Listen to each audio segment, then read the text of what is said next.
Aquest matí s'ha fet la presentació de Nikola Karabatic, el jugador francès, durà el dorsal número 33 i serà blaugrana en les properes 4 temporades. No hablo ya catalán, pero prometo que va a aprender.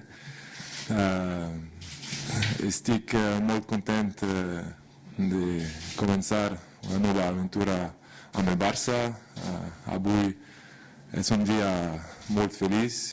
I molts blaugranes troben concentrats amb les seleccions. Avui els de la selecció espanyola han arribat a Miami per preparar-se a l'amistós de dissabte contra Haití.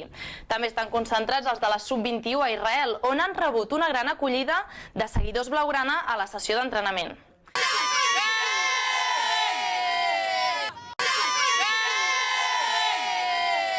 Des de la concentració del Brasil, Dani Alves va tornar a elogiar Neymar i el va comparar amb Leo Messi. E eu tenho certeza que dois Neymar, Messi, acho que vai ser até difícil a escolha depois para o melhor do mundo.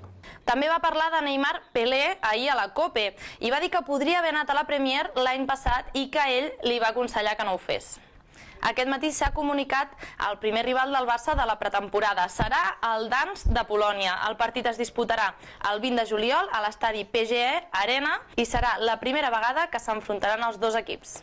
Tornarem a les 10 del vespre, però trobareu tota la informació del món del Barça a la tdp.cat.